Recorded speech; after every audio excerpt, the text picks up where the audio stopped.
ala fo ka ala barkada ka seli aka kiraba ka Muhammad sallallahu alaihi wasallam ambe studio kono Renouveau FM Bamako kono Misabu 98.1 radio émission solire en floga radio la FM 98.8 noye encore que Mariko Cardio Demain, radio anniversaire à San Sabana Anyake Palais. Ambe ala fo ka ala barakada. Akera niso dia kono, akera bonya kono, akera karama kono, akera wasa kono. Jama munu tumbe, jama sameleon, amba befo. Artiste fin yele kelao, munu me maula yele, omanaka mogo. Dongli dalao, fin tumbe, alia sumisi. Ani a muso fɛn tumbe ka bɛfo ka palais ɲɛmɔgɔw fo maa ma baarakɛla kɛnyɛrɛ ye faso n'o ye Peace FM dɛmɛ nin ko in kɛli la an ka radio a ŋaniya ala ka wolo hɛrɛ la u bɛɛ ye ministre de la communication tun bɛ kɛnɛ kan a ka dɛmɛ ala ka wolo hɛrɛ la ye Peace FM ala ka san wɛrɛ yira an na u n'an ka jɛ ala kana dato an fila si la Asigira kumi kama n'o ye fasodenw na kunnafoni ye ala ka an kulo garijigɛ kunnafoni na Peace FM lamɛnni kɔnɔ mun bɛ an jɔyɔrɔ faso jɔli la k'o ta radio filanan o ye RFM ye le Grand Saxe 88.5 a directeur Kuyate ka fo depa ye muso furu Kuyate a bɛ ka bonya don o don hali ka yɛlɛ escalier fɛ sisan problème don ala k'a kɛ hɛrɛ ye à travers ces deux radios, on a mené meilleur chama. Sekou kono, Kaye radio Sekou FM en croquet,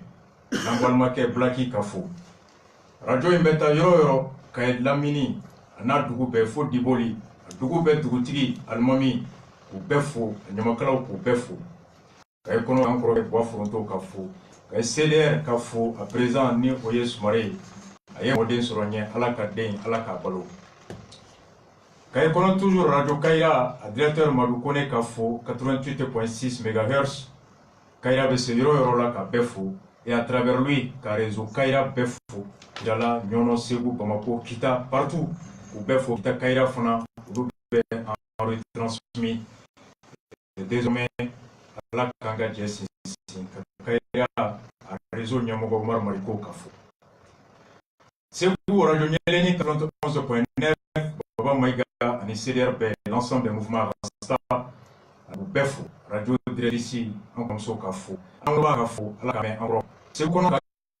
un combat chez la Sanarane, à la Fonto, à la Genova, Kalambe, Befo. Befo, on est façonné à la Kadou, Timé, en Bé, la Kramgo, mais encore. Kramgo, Hachim Fo, Katala Kaufo, Kadire la Kaufo, Kasibu Doutiki, Befo, Almamou Fo, Protestant Fo, Catholique Fo. Kita Puruka 92.6 pour Befo, radio directeur Djigi Nyakate Kafo, Naka personnel Tadoutou Almamou, catholique protestant pour Befo, et Kita CDR à Befo, ou cas présent pour la folie. Vous laissez beaucoup 89.0 MHz, Yemani, la voix de Djaoufounou 102.6 Befo, Sanakoroba, la radio Djakafo 104.5, Yafoli la Fouta FM 88.1 ou Befo, Kinyan Zege FM 94.5, Sélégué la voix de Sélégué 100.5, Kayinfo, notre directeur, en Sélégué Touti, Amadou Ayanaka, Gardou pour Befo.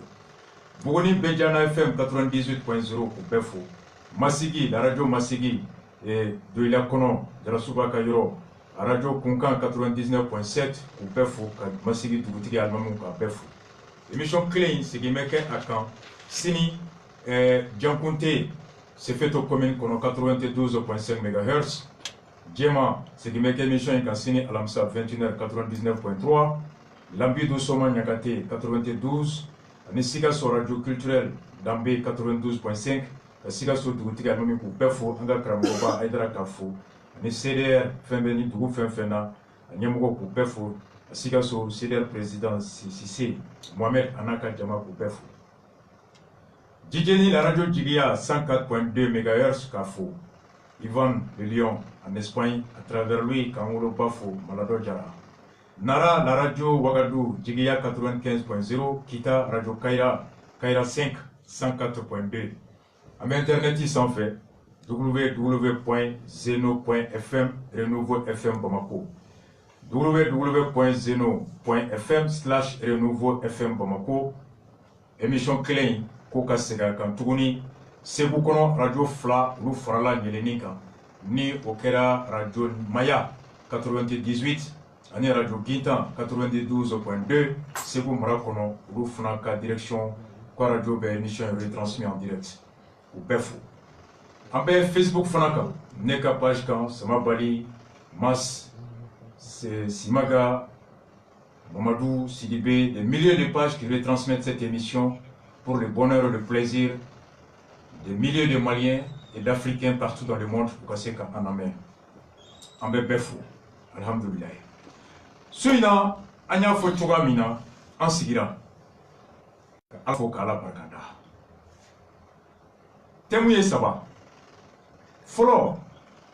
anfa ananga kramugo imam Mahmoud Diko be yomina bi obestrala ku kunda Bamako kan sogomara ina usolla kan do nyoro utara moke anfa anga kramugo buye aidara utara buye bara ne buye ɲɔgɔn ye u bɛ sigina kana ala ko ɲuman don Bamako juma tɛmɛnen kutubaw kɛra Bamako kutuba minnu dɔ kɛra sɛbɛnni min tun bɛ yen n'o tun bɛ ko ka taa a don denmisɛnninw kunkolo la ko cɛ ka jɛ cɛ fɛ ko tɛ kojugu ye ko dagalen n'a kɛra ko ye ka maaw lawuli danbetigiw ni diinɛtigiw lawuli n'a jɔra juma tɛmɛnen kutuba dɔw kɛra dɔw fɛ kutuba min kɛra ko ka IBK fo ko ka Bubey fo ko olu mun kɛra nin tɛnɛ an fa ani an kɔrɔkɛ Jose ale ye maa bila ka taa Mahmoud Diko ɲininka Mahmoud Diko kumana a kumana a kɛra dɔw kɔnɔ ko ale bi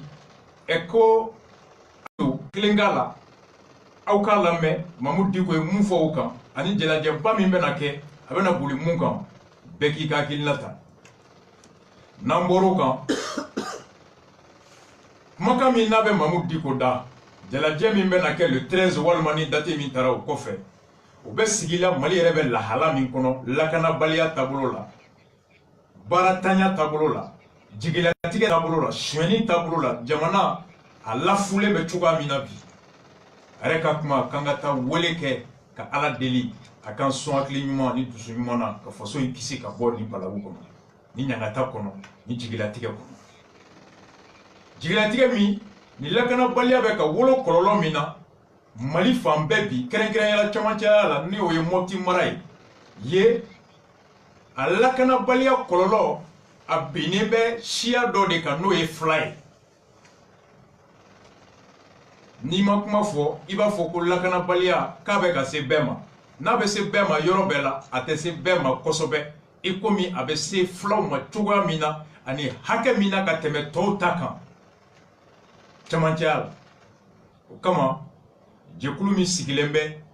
ni olu bɛ wele filaw ka miirina danbe hakilina u la fasali la komi o bɛ tɔn caman kɔnɔ cogo min an ye ci bila an fa an kɔrɔkɛ ɲɛmɔgɔ dɔ ma n'a delila ka kuma an fɛ telefɔni na élection kelen kɔnɔ élection wagati ɲɛkɔrɔla la a ka na ko min bɛ yen olu min y'a tɔnw ye n'u taara terrain kan u ye mun ye ka aw ni anw k'an bɛɛ kunnafoni a la o ye filanan ye o kɔnɔ Bubey ɲininkara welela lakanabaliya a ye hakɛ min sɔrɔ députéw fɛ tɛnɛn tɛmɛnen assemblée la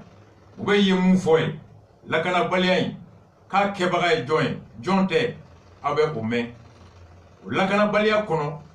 k'a dɔn ko camancɛla dɔrɔn tɛ yen ta bolofa bɛ yen kan nka kangaba dɔ fana kɛra ye ni o kuma labɔra dɔgɔkun tɛmɛnen an bɛ o fana k'a la aw k'a lamɛn Bubey ɲininkalen après ko solution jɔn b'a bolo aw b'o solution fana lamɛn o bɛ ban 22h 23h moins grève min n'a bɛ sen n'a daminɛra bi INTM fɛ INTM y'a sɔrɔ caman b'a la école karamɔgɔw b'a la cheminot b'a la o grève avec kɛla kun jɔn kama a bɛ mun de yira an na o 3 thèmes de b'an bolo bi an bɛ a don k'aw situer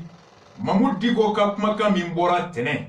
ɲɛta kan n'a diffusera kosɛbɛ réseaux sociaux kan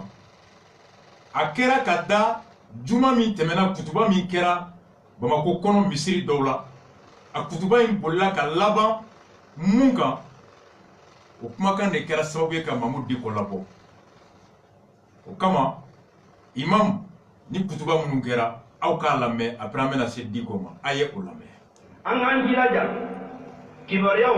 an ka sɛgɛsɛgɛli k'a la an k'an jilaja irimɛri minnu bɛ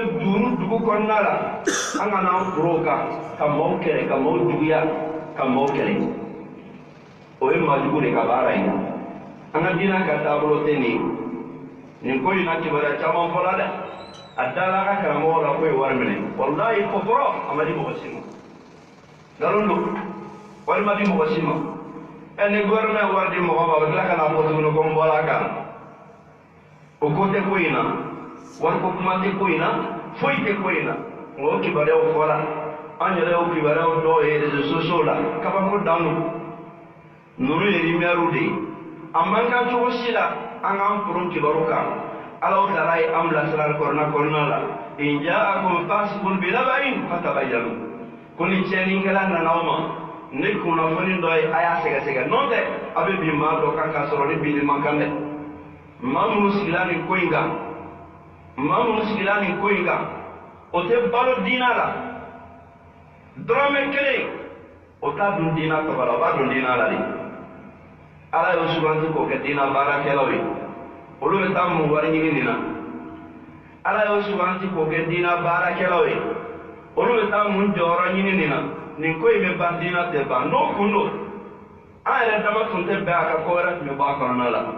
nka alhamdulillah diina ɲɛmaa bɛɛ bɛnn'a kan hali a ma discuter ko nin dossier in an bɛ lettre ci k'a fɔ k'an ta kuma kɛ jamana k'a bila yan'o ka se jamana ɲɛmaa yɛrɛ y'a bila o ma wariko kuma ni fɛn minnu fɔra a la sababa tɛ a ma sabati olu kibaruya ɲɔgɔnnaw an kana foro kan ni ka kɛ maaw juguyabaga ye ka kɛ maaw kɛlɛbaga ye alakira ko sallallahu alaihi wasallam ko bi hasabil mar'i ko a wasalen do jɔn bolo min al-kadhibi nkalon na an yuhaddisa bi kulli ma sami'a fɛn fɛn mun n'i y'o mɛn e ka k'o baro bɔbaga ye k'o ye nkalon ye i bolo ala ka hakili ɲuman di an bɛɛ lajɛlen ma o la n balo nin ye ladilikan 3 ye ladilikan 3 in kɔfɛ dakuruɲɛ 3 folikan ani walimadɔn kan don an ka diina in barikada diina don walimadɔn diina don ala ka ciden ko ne maa ye ɲuman k'a ye k'a y'a fo o kama cikan 3 folikan 3 folikan fɔlɔ ye jumɛn ye an bɛ foli lase jamana ɲɛmaa ma jamana ɲɛmaa Alhaji Ibrahim Boubacar Keita an b'a fo a ka minisiri ɲɛmaa an b'a fo a ka gouvernement bɛɛ an b'o bɛɛ fo munna o sɔnni mun kɛra ka jigi ka bɛn jamanadenw ka laɲini ma munna o ye diinɛ ɲɛmaaw bonyali mun kɛ munna o ye diinɛ ɲɛmaaw ka hakilina bonyali mun kɛ n'o tɛ jamana dɔw la diinɛ ɲɛmaaw tɛ lamɛn o n'a ye mun sɔrɔ a bɛ baara kɛ n'o de ye n'a ye mun ye don min o don a tɛ fɔ aw la yɛrɛ k'a fɔ k'a b'a da don nin ko in na nka an ka jamana ɲɛmaa a n'a dɛmɛbagaw o ye diinɛ ɲɛmaaw bonya o y'o ka hakilina bonya o sɔnn'o ka hakilina ye n'o tun ko k'an tɛ jamanadenw ka bɔ n b'u ni kisɛ caman tun bɛ ci dɛ nka alhamdulillah o ma k'a kɔnɔna la o mun ma kɛ an b'a fɔ ko nin ci ka d'a kan Dawuda mun bɛ se k'a fɔ ko nin kɛ o da man kan ka dɛsɛ k'a fɔ k'i ni ci o la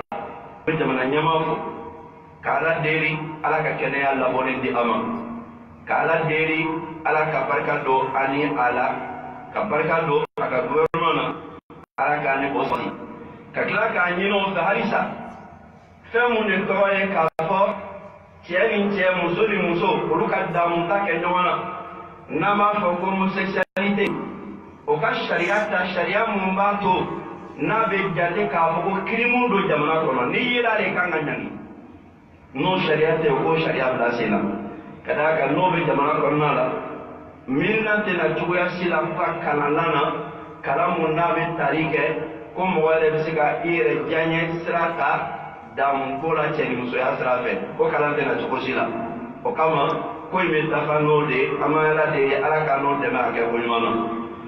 foli fulana amo nyashi ana dina nyama na yo fo ana komba no yo conseil islamique anyama Sheikh Mahmoud Diko ama fo ka wali mondo kadaka ale ka juli ka jo anaka chesiri o de yato islame mantum bola ne ko in kalama o de yato fana ko tala labani chogola hal na ya soro nyon fambali abduna corona la ngalla yini muni oye ko in kala jo kana ke jamana corona la kulungono ma benga ni batke ko nyumai ngawla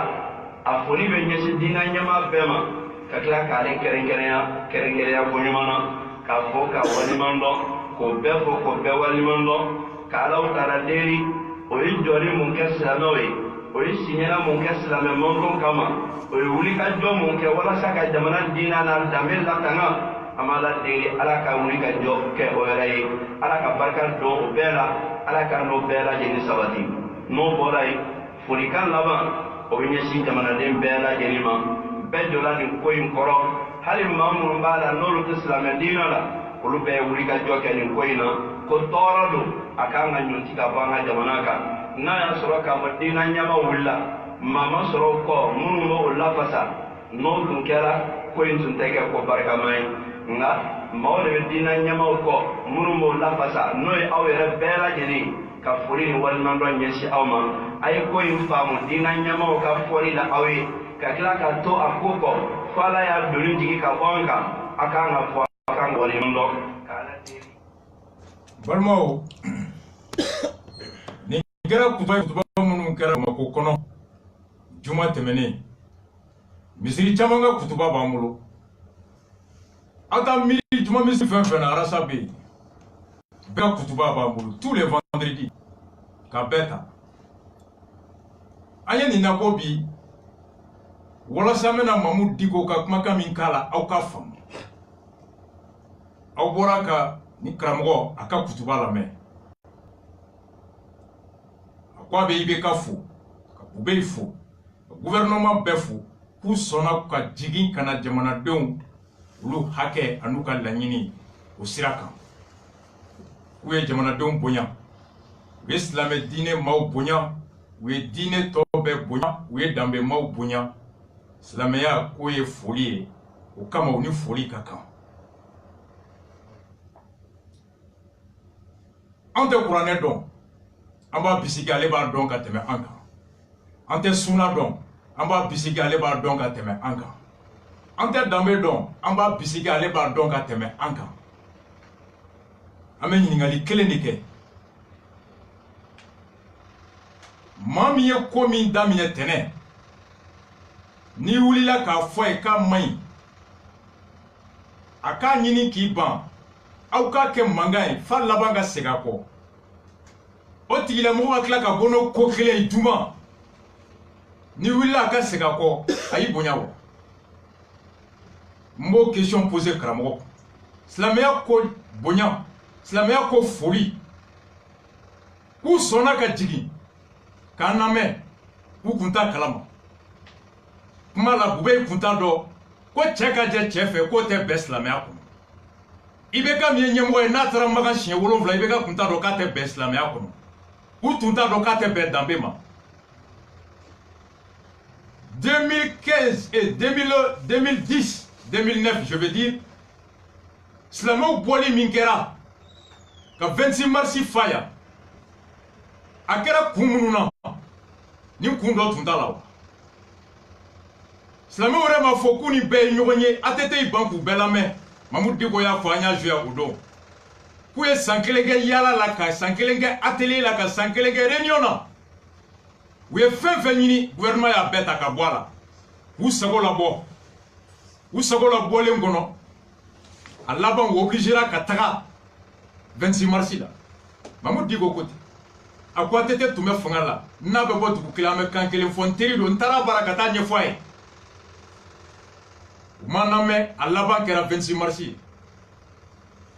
do boube tumbe gouvernement na ministre des affaires étrangères en 2012 Kodiko manga madugo mokola a tete clé ko wulila ko pedo réunion ke hôtel Lola a manga wulila bella kutuba kera non mo kelon kera ka boni oye 2018 100 ans au coffre Boubé tombé gouvernement en 2012 Ibeka ka parti présent tombé gouvernement na Bokar Tereta en 2012 Ibeka était député à l'Assemblée en 2012 Ibeka ou ya Sariat en 2009 à Tétel Assemblée kono Moko ye jongula de doya jongula de temps maintenant ko sobe banjugu ka kuma kan kono Ibeka est député à l'Assemblée depuis 2002 jusqu'en 2012 Ou de Sariata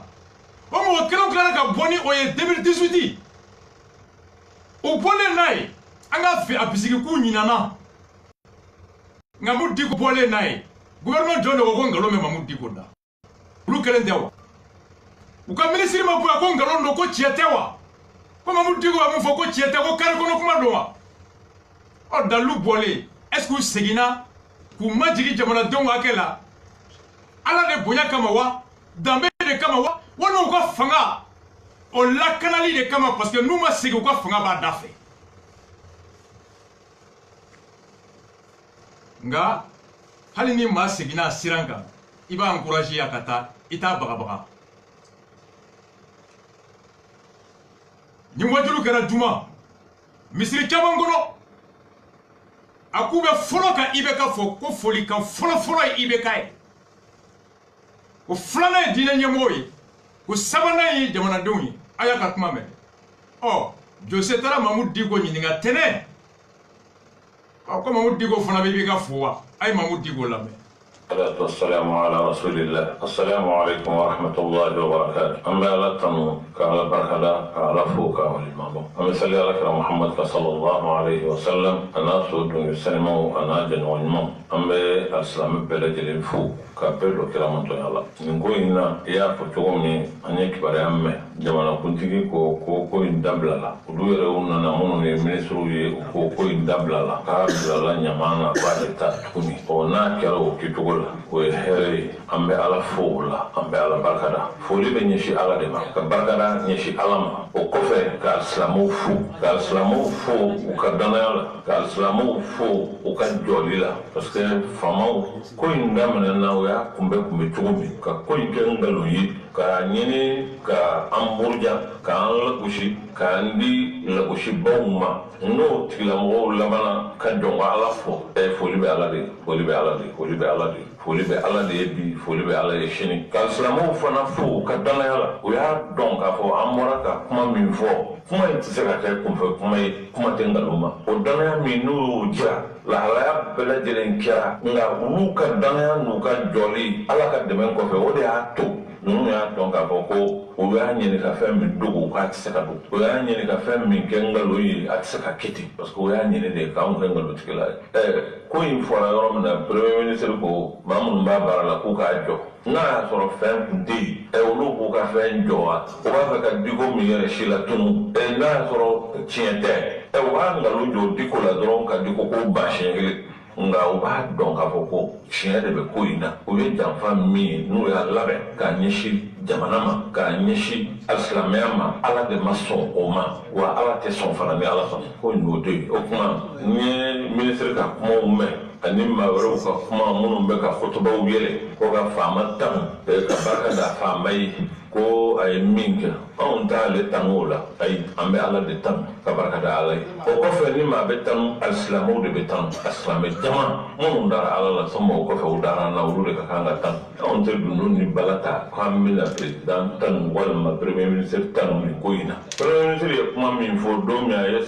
diinɛmɔgɔw wele a ko de k'olu o ma ko conseil in dilan pour que a k'i disi da jamana la dɛ o y'a dilan de pour que a ka tugu olu kɔ a k'u bilasira kɔrɔ ye a dilan kun u bolo n'u nana ni fɛn o fɛn ye o conseil ka tugu ko nga o conseil ka do ka nyesu yore ma ulu ma glaw ko bo be yo de fo ka le o conseil de la bado ma me ko te na ko ino ne te na ni ko na bo be mo do mais ka o conseil de la pour que on gas la meilleure sena bolo mina ka do mo ka boso ay na de la kunyo yo ka ci parce que on te do o conseil là on te do o bar là on te genoi ministre me kuma la ko dina ka ministre dina me ministre do dina joli ministre de do dina chibi ministre de a ci ba popo dina la ko ci ba na ci ba ko de ministre ni comme ni do mi aka na ministre e fo kana ambe do mi na bi on na masigi keneka ko na fere ni al-islamia o ba be se ka ni tugo na jamana kono o sigi kili amake fo ne président interpellé ala ale ka kuma dina mɔgɔ tɔgɔ la mais dina mɔgɔ tɔgɔ la a tɛ kuma dina mɔgɔ tɔgɔ la a bɛ kuma régime de tɔgɔ la a bɛ kuma fanga de tɔgɔ la fanga min y'a bila yen pour que a ka dina mɔgɔw faga a k'u kunkari ɲɔgɔn na a bɛ se o de la parce que a ye mɔgɔ kɔrɔ baara min n'u bɛ se a la o de ye ka jamanadenw k'u kɔ di ɲɔgɔn ma ka maaw faga ka dɔw kɛ ɲuman ye ka dɔw kɛ juguman ye o de ye ale ka dina baara ye n'o tɛ an ye fɛn o fɛn kɛlɛ dina tɔgɔ la o baara ninnu bɛɛ lajɛlen bɛ ale de fɛ bi ko caman bɛ yen a kun bɛ ministère de bolo min bɛ denbaya ko ni musow ka kibaruyaw la sisan o yɛlɛmana ale de fɛ yen bolokoli koliw o kibaruyaw denw musow kana furu joona a n'a ɲɔgɔnna ko ale b'o de la k'o pilote bi o tuma ale ye fɛn jumɛn ɲɛmɔgɔ ye ko min bɛ senna bi o y'o ye ko min bɛ senna bi o y'o ye ni min filɛ nin ye n'an nkalon ala y'a jɔ o la ni jamana in n'a cogo tɛ maa minnu ye nin sama k'a kolokolo k'a to jamana in kɔnɔ hali tile kelen a dɔnnen ko olu yɛrɛ ye jɔn ko ala fɔ olu ma kan ka to jamana in kɔnɔ tuguni tiɲɛ yɛrɛ la mais directeur tɛ ministre tɛ kuma tɛ premier ministre ma o ma maa si bɔ a nɔ na silamɛw ye ko ka ban o tuma an b'a fɔ aw ye an y'a bila poubelle la a y'a daminɛ a ye na a ka dunun ni bala ta a ka taa président fo parce que a y'a bila mun n'a y'a ta. minisiri ko n'o ye Tɔnasi Jalo ye a y'a yira k'a fɔ ko président ko k'ale tɛ nin kalama k'ale ye mɔgɔ min ye ko dinɛmɔgɔ de don wa a y'a bila baara min na ko n'a ye fɛn min ye ko n'a ma ɲa k'a b'o yira k'a b'aw fo o la k'a bɛ min kɛ ko diyara ye mais k'a tun tɛ ko in kalama de. mais n'a t'a kalama n'a bɔra a kalama o minisiri ka kan ka hali su kelen si ye wa ale bɛ se ka sigi cogo di jamana kalifara ale de la silamɛw dara ale de la ale de bɛ sigi ko ale t'a kalama ni ɲɔgɔnna ko ba o bɛ kɛ jamana kɔnɔ k'ale t'a kalama a t'a kalama n'a t'a kalama o kɔrɔ ye k'a fɔ ko ja anw filila parce que anw dara ale de la silamɛw de y'ale bonya k'a kɛ ko ba ye k'a kɛ maaba ye k'a kɔrɔta mɔnɛ fɛn o fɛn n'a donna a la politiki sira fɛ silamɛya de y'a mɔnɛ bɛɛ bɔ a la ni nin bɛ kɛ silamɛya la a yɛrɛ t'a kalama a k'a fɔ k'a t'a kalama o yɛrɛ de ye bɛlɛw ye jamana kalifalen bɛ ale de la ni ɲɔgɔnna kow bɛ kɛ jamana kɔnɔ anw bɛ bɔ a kalama ale tɛ bɔ a kalama o tuma ale sigilen bɛ mun na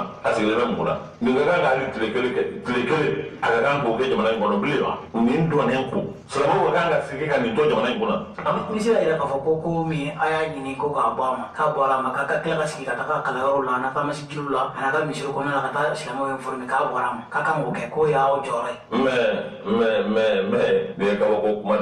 nin ye kabako kuma da ye anw ka kan ka taa dunun ni bala de ta sa ka taa a ma jamu k'a barama k'a fɔ k'a ye baara min to o ye baara ɲuman ye parce que a y'a bɔ a ma mais il n'a pas le choix n'a ma bɔ a ma a bɛ mun kɛ a sigilen bɛ jamana min kɔnɔ n ko alisilamɛw ka jamana don o alisilamɛ kelenw de y'a ta k'a bila jamana kɔnɔ ni fɛn min man d'an ye a k'o bɔ a ma foli jumɛn b'o la a kana bɔ a la k'a lajɛ kɛ a k'a to a la ni min bɛ bɔ a la o tɛ la k'a ye wa a b'o ye de o tuma cɛ dɔ k'a fɔ k'an ka taa misiriw la an ka taa kalanyɔrɔw la an ka taa fɔ ko président y'a bɔ a ma mais ale de b'o fɔ anw ɲɛna wa n'anw ka kan k'o kɛ anw t'o dɔn an yɛrɛ ma wa n'a ni kɛli ka kan o bɛ taa alimami minnu suduwaye ka don hakili cɛ u ka taa kutuba yɛlɛ k'u bɛ taa nin fana kɛ ayiwa fanga jukɔrɔma don ko ni fanga foli ko ye o alimamiw tɛ anw ye fanga ko fa bɛ alimami minnu na olu de ka baara ye o ye o tɛ anw ye. ayiwa mɔgɔ minnu tun bɛ conseil tɔgɔ la ani karamɔgɔ minnu tun bɛ yen n'u ye conseil ka so yala o tagali i b'a kalama kɔni. non n b'a kalama o ma foyi kɛ u ye min dogo la k'an to taama la u ye wele a bɛɛ la kuma ju fɔra fana ne ye kuma in fɔ n bɛ segin a kan ko conseil san 10 ne b'a kunna kɔdi ko ni fɛn minnu kɛra ne n'o maa kelenw de jɛra k'a baaraw bɛɛ kɛ ni ko kelen kɛra k'an ma ɲɔgɔn faamu min na o ko tɛ se ka kɛ fɛn ye min n'o bɛna kɛ an yɛrɛ dama ni ɲɔgɔn cɛ ko ye ko min tɛ ban adamadenw a ɲɔgɔnna caman kɛra koyi tuma dɔw la gɛlɛya kɛra hali kɛra n'a ka sahabaw cɛ don kɛra n'a ka sahabaw cɛ gɛlɛya kɛra wala ni ko nana se yɔrɔ dɔ la degun bɛ kɛ gɛlɛya bɛ kɛ o ye sunatalahi de ye o ye fɛn ye min bɛ kɛ n'i bɛ jama ɲɛmɔgɔya la i b'o fana fari yɛrɛ kan parce que o bɛɛ bɛ ko in kɔnɔ ɔ donw bɛ kɛ donw kɛra maaw yɛrɛ la maaw siranna maaw jɔrɔla dɔw y'u to alakira nɔfɛ alayhi salatu wasalam ka sin ka u ka karafe juruw yɛlɛmɛ ka bɔ k'olu tɛ kira nɔfɛ o kɛlɛ in na bɔ o ɲɔgɔnna camanw kɛra kumafɛn caman bɛ kɛ a ma daminɛ bi a tɛna ban bi fana donc o tɛ problème ye k'o bɛ anw yɛrɛ dama ni ɲɔgɔn cɛ k'o tɛ ban non problème ye min ye maa minnu b'a fɛ ka nin fɛn ninnu instrumentaliser ministre k'a fɔ k'anw kan ka bɔ ka taa misiriw ni fɛnw na ka taa an bɛ taa mun fɔ k'a bɔra a ma a bɔra a ma bɛɛ m'o mɛn wa fɛn min fɔra télé la a fɔra radio la e bɛ tila k'a fɔ an ɲɛna k'anw ka taa misiriw kɔnɔ an ka taa misiriw kɔnɔ ka taa fɛn min fɔ o de ye an ka taa dunun ni bala ta ka taa janjo fɔ ayiwa président ye ko a ye baara ɲuman kɛ a ye baara ɲuman kɛ a sigilen nin kɛra a ɲɛna a kɛra ale de ka fanga kɔnɔ ale ka fanga kɔnɔ nin kɛra ale k'a fɔ ko ale t'a kalama mais ale t'a kalama kɔni ni ko n'a cogo tɛ ale man kan ka si hali fanga la o don parce que ni kojugu o kojugu kɛra a bɛ nin qualité walahi ale t'a kalama jamana kalifala maa min ma ni e yɛrɛ tɛ kow kalama e ka kan ka to jamana kunna wa ale man kan ka to jamana in kunna bilen jamanadenw ka kan ka wuli de k'a fɔ a ɲɛna k'a ni ce a ye min kɛ o sara parce que a y'a jira lahalaya bɛɛ lajɛlen na k'a fɔ k'ale tɛ se mɔgɔ min jamana armée kuturu o ye kɛlɛ kɛ Kidal a ko k'ale ma yamaruya di k'ale t'a kalama ale de ye chef suprême des armées a ye maa min jalaki o la k'o gɛn k'o bɔ k'o de ye kojugu kɛ a tilala k'o de wele o de bɛ filɛ nin ye jamana kunna o de ye premier ministre ye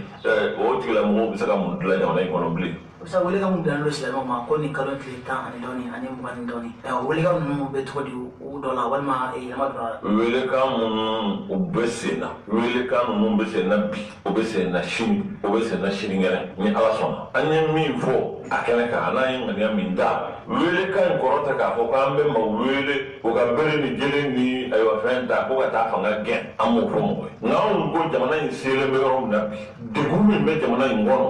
joli bɔn ni ɲɔgɔn faga min bɛ jamana in kɔnɔ a sera sa alisilamɛ jama an ka wuli k'an jɔ ka fara ɲɔgɔn kan ka kule ala la k'a ɲini ala fɛ hinɛ ani makari ani bɔda a bɛ ala de bolo ala k'o di jamana in ma o bɛ na nacogo o nacogo ala ka na n'o ye o lafiya in bɛ sɔrɔ cogo la a se bɛ ala ye ala k'o di jamana ma an ka jɔ k'an dusukun kɛ kelen ye ka ɲɛsin ala ma k'o ɲini ala fɛ nin joli bɔn ani nin ɲɔgɔn faga kabilaw ani siyaw ani maa minnu ye san 1000 kɛ u bɛ ɲɔgɔn fɛ o tigilamɔgɔw ka yɛlɛmɛ bi k'u ɲɛrɛ kɛ ka kɛ ɲɔgɔn kan su ni tile fagali de bɛ kɛ maa minnu maa min u b'a bɔn u bɛ ka faga dɔrɔn an k'a ɲini ala fɛ nin kungoba min n'a bɛ jamana in kan ala k'a ɲɔni ka bɔ an kɔnɔ a se bɛ ala ye ala k'o kɛ an bɛ maaw wele o de la ka jamana bɛɛ wele o la ni ala sɔnna don minnu fɔra ni kalo tile 13 in n'a ma sɔrɔ ni dati wɛrɛ min sɔrɔ la an b'o fɔ mɔgɔw ye k'a ko in labɛn jamana fan 14 bɛɛ lajɛlen bɛɛ ka nin bɔli in kɛ ka ɲɛsin ala ma an ka kule ala la k'a ɲini ala fɛ nin ko min filɛ nin ye a fɔra tɛ faransi bolo a fɔra tɛ ameriki bolo a fɔra tɛ maa wɛrɛ bolo a fɔra bɛ ala de bolo ale de ye setigi dusukun bɛ ala de bolo ala ka hɛrɛ don an ka jamanadenw dusukun na nin min bɛ sen na n'o ye joli bɔn banbali min ni jamana in ma deli k'a ɲɔgɔn ye abada ala ka nin jɔ ala k'a jɔ ala k'a jɔ a ka hɛrɛ ni bɛn ani hakilisigi dusukun b'ale de bolo a k'o d'an ma ka maaw dusukun fara ɲɔgɔn kan mɔgɔw ka réconcilier o tɛ biro kɔnɔ ko ye koyi o bɛ ka nin fɛn minnu kɛ forum bɛ yen fɛ dɛ o bɛ sigi yen bɛ perdien bɛ di yan fɛ mɔgɔw bɛ se ka mɔgɔw réconcilier ni nin ye wa maaw dusukun bɛ se ka fara ɲɔgɔn kan ni nin ye wa fo ala ka na n'a ka nalen ka bɔ ala yɛrɛ fɛ min b'a to vraiment dusukun bɛ ɲɔgɔn ye ka jamana bɛɛ wele ka taa tuubi ma an bɛ k'an ŋaniya jɛya ala ye ka tuubi ɲini ala fɛ ka segin ko ɲini ala fɛ ka dɛmɛ ɲini ala fɛ ala ka jamana dɛmɛ a ka bɔ nin situation ni ala sɔnna a bɛ kɛ maaw k'a faamu a bɛ kɛ jamanadenw k'a faamu a bɛ kɛ ni ala sɔnna an bɛɛ de bɛ bɔ maa si kana maa si to yen bɛɛ de bɛ bɔ denmisɛn ni maakɔrɔba n'an bɛɛ farala ɲɔgɔn kan ka an ŋaniyaw kɛ kelen ye ka ɲɛsin ala ma n'an kulela ala la fɛn min na ni ala sɔnna ala ye hinɛmasa ye a b'a kan ye. Sa i bɛ welekan jumɛn bila silamɛw ma hali bi ani folikan i y'a fɔ i y'a fɔ cogoya min na silamɛw ye cɛsiri min kɛ nin ko in na u bɛ fo o folikan laban ani ka ɲɛsin kunnafonidilaw yɛrɛ ka cɛsiriw ma ani ka ɲɛsin jamanaden ɲuman minnu bɛ yen n'u ye dɛmɛ ni baara in na i bɛ folikan jumɛn bila o ma kuma laban na. hali bi n bɛ ala fo parce que ale de bɛ fo masa min bɛ se ka kow yɛlɛmɛ cogo min ka d'a ye ale de ye fa'alu lima yuridu ye min ka d'a ye أبوك مو ويوتك ومكر الله والله خير الماكرين ما بوكا دبل وبوكا فيرلا وبوكا جامفاونا إن أنا فيرلا من تيجي ودي نماي ولا ويعني كان يقول بام تقولا كون أنا ديكو دي ببان يوم في أولوفه أكما بدابلا ديكو كوي ببان كوي بلو سولاسا وياباني أنا كنغلو تيجي أنا كي مغبراي على اللي بفعل تروى تبى كبني ألفا فو أتيتي فو سيزان كونا نابول كيجو موانا أنا فيرلا سولاسا ما من دو أنا دراو يري تافه نظرا تنفعني نظرا من يوم يسرع نبي نظرا براوا نبوكا جمانا نوا نبوكا كولاوا نبرا نجمانا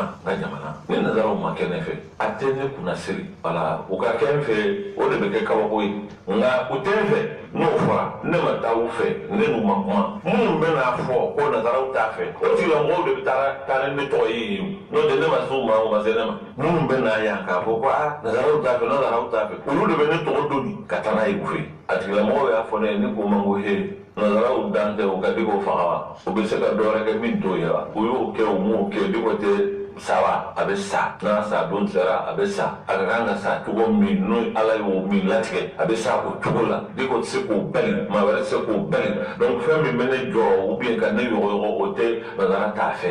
o tɛ ne hakili yɛrɛ wuli ayi ni nazara ma kɛ n fɛ a ma daminɛ ne la o a ma daminɛ ne la nazara o ma kɛ Alaji Umaru fɛ o ma kɛ Samori fɛ o ma kɛ Babemɛ Tarawele fɛ o ma kɛ Gumbi Jose fɛ o ma kɛ Mamadu Lamini Darame fɛ o ma kɛ Fifirum fɛ o ye nin bɛɛ fa o ye nin bɛɛ janfa o ma kɛ o ye Sɛki Amadu minɛ ka bɔ n'a ye jamana in kɔnɔ ka taa n'a ye o y'a yɔli k'a tɔɔrɔ k'a ɲɛni ne y'o fɔ aw ɲɛna n ko san kɛmɛ min tɛmɛna diinɛmɔgɔ ma tɔɔrɔ sɔrɔ ka ɲɛni sɔrɔ a ka diinɛ nɔfɛ jamana in kɔnɔ ka tɛmɛ Sɛki Amadu la o y'o k'a la a ye mun k'o la o tuma ni nazara ko k'a kɛ ne fɛ o bɛ ne tɔɔrɔ de ninnu ye mun k'o la o banna Sɛki Amadu min ma ka taa n'a ye ko a tɛ farafinna gun ye abada an bɛ taa ni ye yɔrɔ la farafinna gun yi k'a ye tuguni o y'o de fɔ an ɲɛna a ko aw bɛ so o la nka aw tɛ se ka taa ni ye yɔrɔ la ko n tɛ ala sɔrɔ yɔrɔ min aw tɛ se o la Haidara Asharafu Shurafa ala tɛ ko kɛ kɔnsan dɛ nin cɛ min n'a balo la a dala kan n'a dala gese o ye la ilaha illallah ye a ma bɔ a kan kan abada walahi a ma bɔ a kan kan a ma bɔ a kan kan Haidara o y'a minɛ k'a don jɔlɔkɔ la k'a jɔ ka tila ka na ni karamɔgɔw ye mɛlɛ bɛ mun disi la k'a jira a la ko da min bɛ dalaminɛni kɛ ko k'a fɔ an ɲɛna ninnu bɛ lahalaya min na ale t'a fɛ ka kɛ ten wa duloki gominenbaw b'u bolo pansaliw b'u sanfɛ ni sirifi o y'a don jɔlɔkɔ de la k'a jɔ Asharafu Shurafa wa ma naqamu minhum illa an yu'minu billah a ma fɛn n'u ye o a ma t'u bara a m'u ka nafolo ta a mɛ foyi tɛ a n'u cɛ a b'a faso de la o nana baga a sigilen ma yan bi a y'o de f'u ye a dɔn a ko minnu bɛ nin lahalaya in na o hinɛ de b'ale la ale tɛ se ka ɲɛbɔ ninnu fɛ parce que ale bɛ min na ninnu t'o fɛ u yɛrɛ bɛ min na ale t'o fɛ cɛ nazara ka bonya ni nazara ka médaille ko ale t'o fɛ Haidara a tɛ se ka k'o fɛ a tɛ se a bɔra min na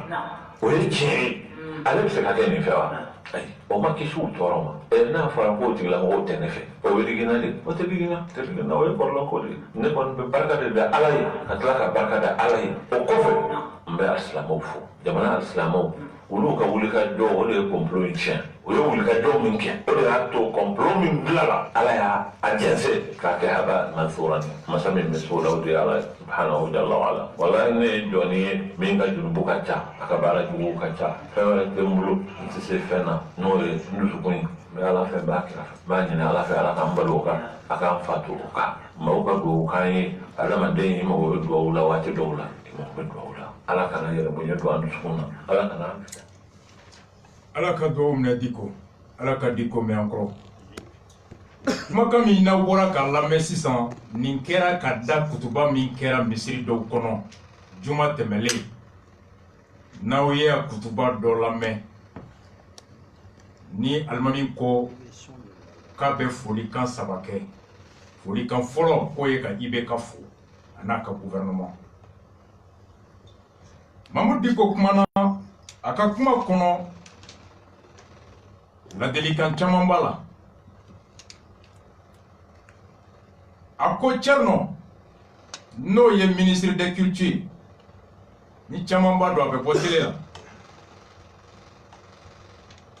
a ko Thierno bɛ kumakan minnu fɔ la kabini a sigira fo bi a ka baara ye mun ye o kɛra farali de alimami ɲumanw ani alimami juguw fanga taabolo la bara taabolo wele ma kɛ siɲɛ kelen ka ma wele ka na ko miiri ka kɛ ka se k'a dɔn cogo di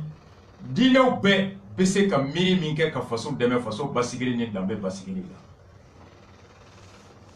i bɛ ka ko a t'a kalama o yɛrɛ de ka jugu n'a bɛɛ a ye mara tagali Kidal o fɔra ni maaw hakili b'a la i bɛ ka san fɔlɔ INTM bɛ grève min na bi nin y'a filanan ye i bɛ ka sigi ni bi cɛ u ka grève fɔlɔ u y'a kɛ ka da laɲini kelen ninnu de kan laɲini minnu ni u ni ATT tun sigira ka kuma ni bɛnkan dɔw tun sɔrɔla nka o furancɛ kɔnɔ bingali kɛra faso kan ka na gɛlɛya nati u y'u ka laɲini sonsoro kalafili kɛra i bɛ ka taara wagati dira ma u ye lɛtiri ci kun fila fɔlɔ k'a fo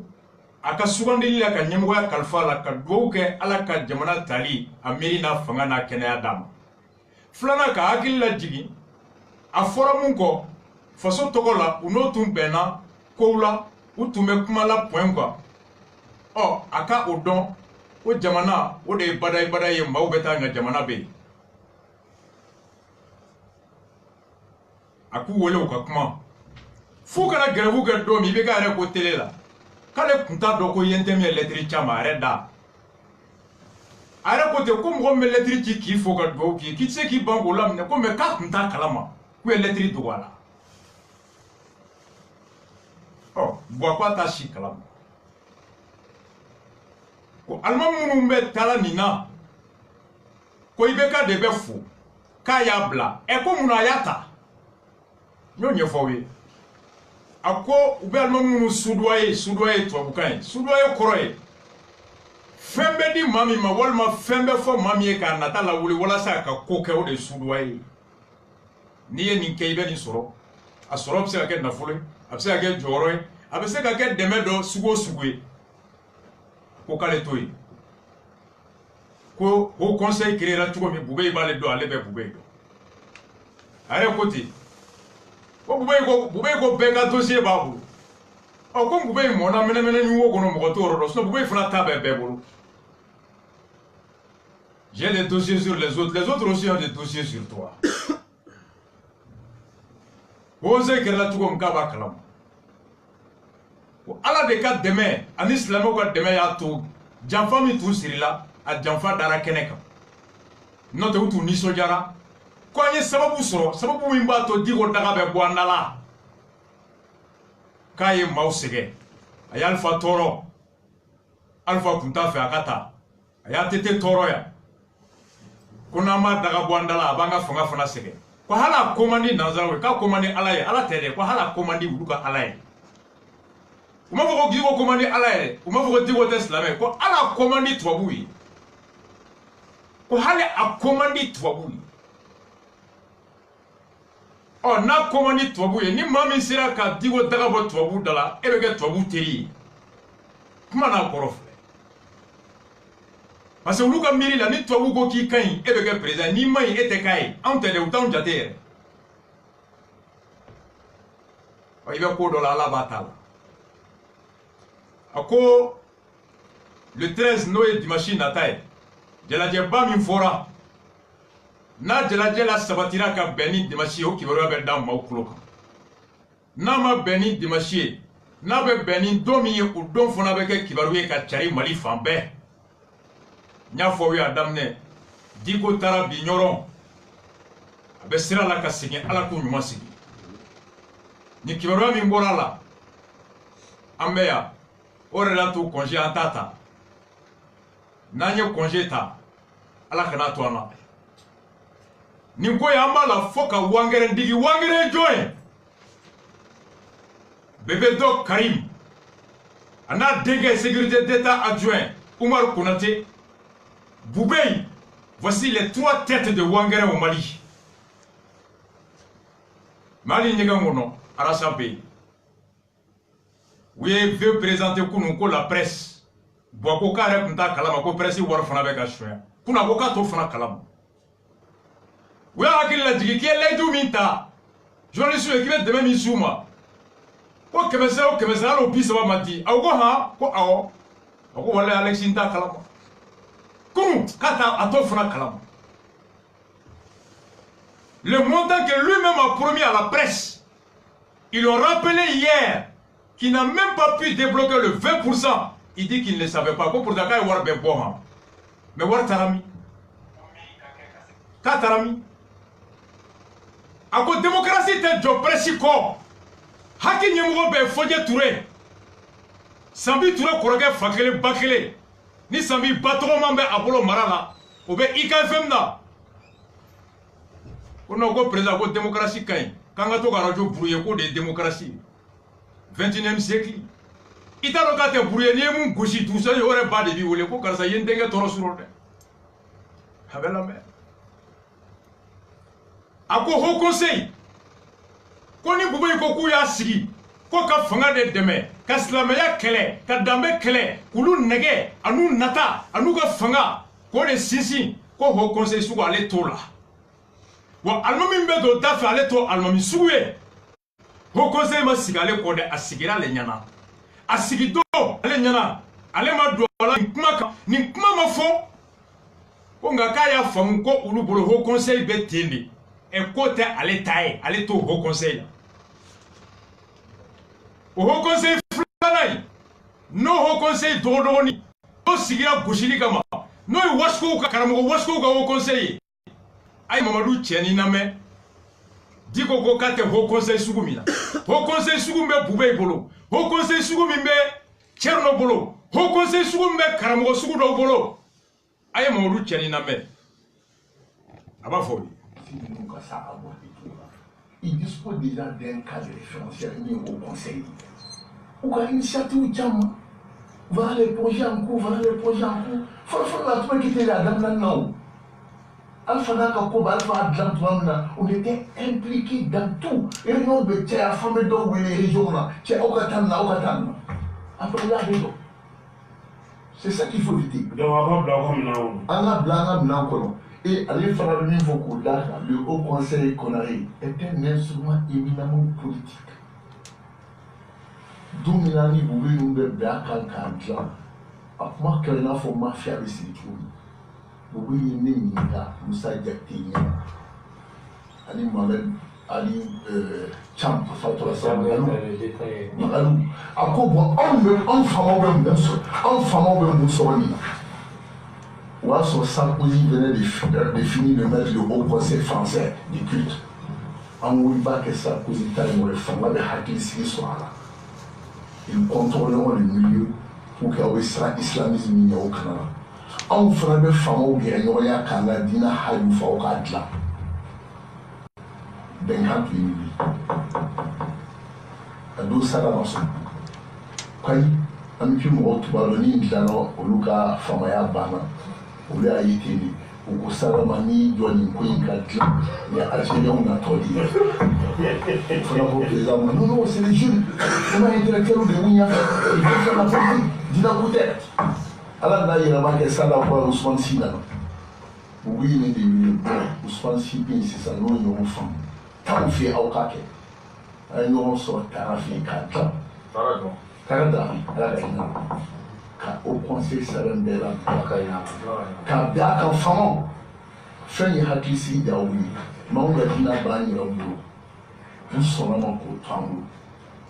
Donc, dans le cadre de comme tout accord politique, limite au conseil de l'Union, ou avec toi un instrument politique, il y a là. Mais on demande à tout prendre instrumentalisé. Bien sûr. Quand instrumentalisé, comment vous voulez, non? Oya me koni monte au conseil de l'Union Café. Aya me ka sigira comme mafia. Ako au conseil politique polonais. Un instrument éminemment politique. Asigi kun folo ko ye politique de Cheninga kuma kono akko bube ye ne de wole ama fo ka ya wole de ko ne wasro sada be sada maso akko Ousmane Sina le bube ye ne de kele fana wole be ka re nyinga Mali misiri ban be almamu Mali jama ban be Boubé ma tcheshi wole tcheni kelengo. Aya were nyininga de. Tcheni ire nyininga. Mamadou tcheni konati. Boubé ma tcheshi wole ama diko wole ama mwoshi wole ekele. La nyini mimba feke kele nipse kan deme kala wale ya. Diko kwa kuma baya. Il n'a appelé personne à éclairer le woli. Au cours de tout ce moment, éclairer les besoins. Mamadou Tieni, mon godo, ko Pierre, de. On y Pierre Fouille. Donc, à quel donc on a commis madla? Fond de chambre de commerce la ko fonderie. Milliard de B. Massa dossier ma fro. Menali. Mamadou Tieni Boubé y a nommé. Assez direction là, allez directeur et PDG. Moussa Bamou Toumé Fena, au cas Koulamousso, au fond assez, au Barbara directrice adjointe. Nicaramo Warti, what sort of Kachao? Maula Sigi, chambre de commerce, il y a moins de Tuécheni. I n'amène Nyafo Yamo Pierre, Ayameodo. Il est Pierre meilleur job, Zuemina, Drogutala.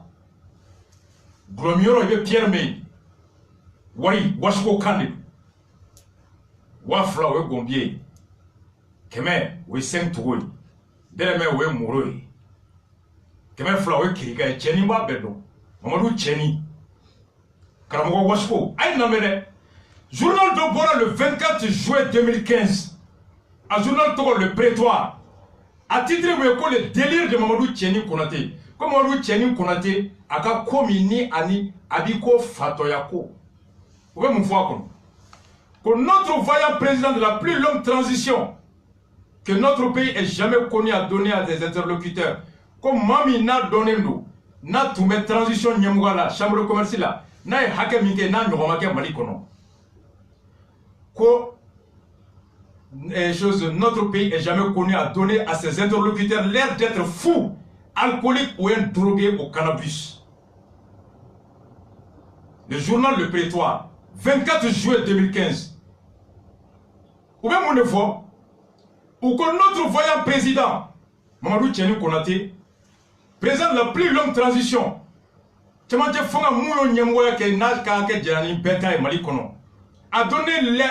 donné l'air à ses interlocuteurs. Il a tableau minkera à l'amébara au boulot commis. Quelqu'un qui a l'air d'être fou, Mamini Fabala. Quelqu'un qui a l'air d'être alcoolique, Mamina Falembe Glola. Quelqu'un qui a l'air d'être un drogué au cannabis, Mamina Zuemina Drogo à Falem. Journal de Canfodé. Après, il a commencé par prendre ses excuses à l'ensemble du personnel pour tout le mal qu'il leur a fait. Quand il commencera à Dame Neka Yafa Deli, chambre de commerce, Mougo Befe, Kaye Koudou fait Koula. Comme un nadier avant de charger, quand comme il n'y allait t'attendre avec Yafa Deli là, quand Klatouni, quand Bingalike.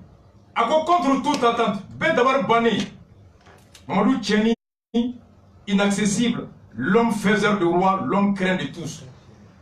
Qu'est-ce qui a pu ramollir cet homme qui donnait l'impression d'être un tyran avec les licenciements abusifs? Comme on est bina Mamadou Toniga, Mami ni aka fonga konabi ko ala, ate hinedo aye mau genga bo barala, uka hake madouma. Cet homme très hautain,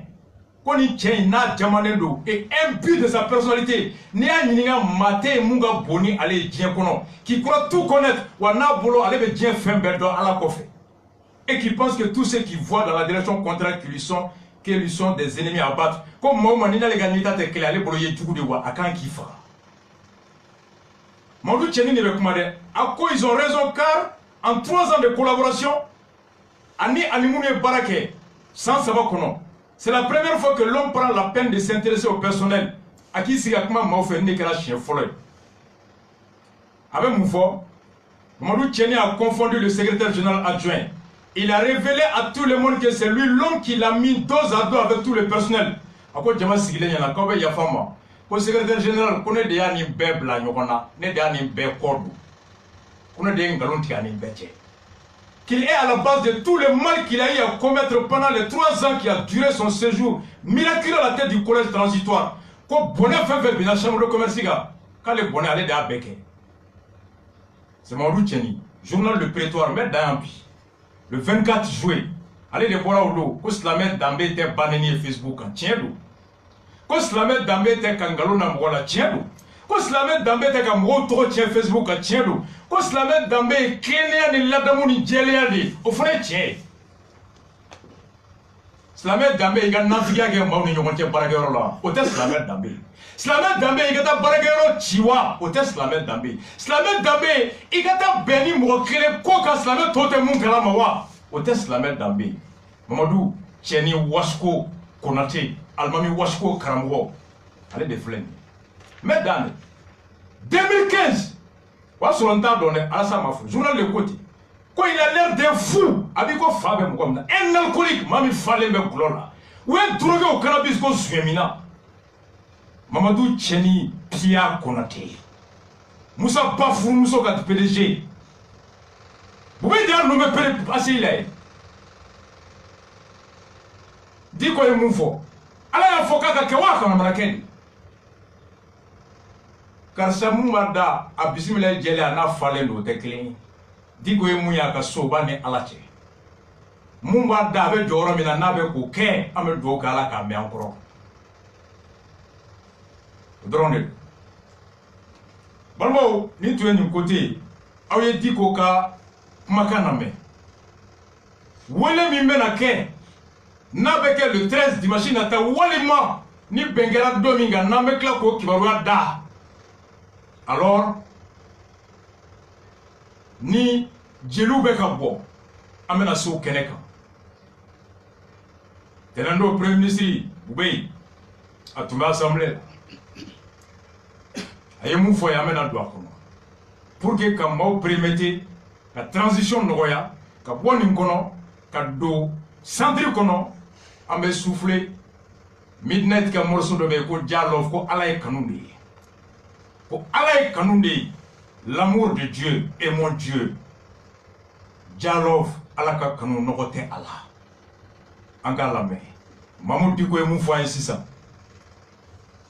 Cheikhna Amala ka histoire kan a ko aw bɛ se ka taa nin ye yɔrɔ fɛn fɛn y'aw diya fɛn min y'aw diya k'o kɛ n na nka aw tɛ se mana taa yɔrɔ yɔrɔ ka aw to ka fɛn fɛn kɛ n na aw tɛ se k'an bali ka miiri n ka Ala la ka kɛ n ka Ala fɛ Cheikh Amala Ɲɔrɔ Serifukɛ Buye o fa karamɔgɔ min ye miliyɔn 100 bɔ k'a di Buwa ma a ka juru bɛ i bɛ k'a la hɔrɔnya la ale tɛ mɔgɔ gosi de ale b'a di de karamɔgɔ min ye 100 millions bɔ 2013 ka moto di ka tugu i bɛ kɛ ko kan min kan o kan ma dafa ka bɔ k'i jɔ ka fɔ a ye a bɛ siran Ala de ɲɛ diɲɛ katikati jama bɛ n kɔ dɛ karamɔgɔ dealers ko dealers leaders religieux an bɛ ɲɔgɔn dɔn kaburu to ɲagaminkɛlaw minnu bɛ don ministres kan diinɛ tɔgɔ la muso ta baara la u tulo bɛ arasa la u bɛ arasa dɔn b'u dɔn an bɛɛ bɛ ɲɔgɔn dɔn a ko sisan ko haut conseil dɔgɔdɔgɔnin bon Mali dɔgɔdɔgɔnin u ne fana bɛ ɲɔgɔn sɔrɔ yen an bɛ ɲɔgɔn dɔn dɔgɔdɔgɔnin kɔnɔ bulokiba kɔfɛ jama kɔfɛ a gosilikɛla an bɛɛ bɛ ɲɔgɔn dɔn sijɛ bɛ n na dɛ yen fa filɛ la ilaha illallah dɛ karamɔgɔ ka wurudi kan wurudi tɛ karamɔgɔ la dɛ karamɔgɔ ye gosilikɛla Buye Diko Ala k'aw mɛn an kɔrɔ Diallo midnight on revient tout de suite au centre Baroka Shaw deuxième version bɔra reggae blanc mɛn na sisan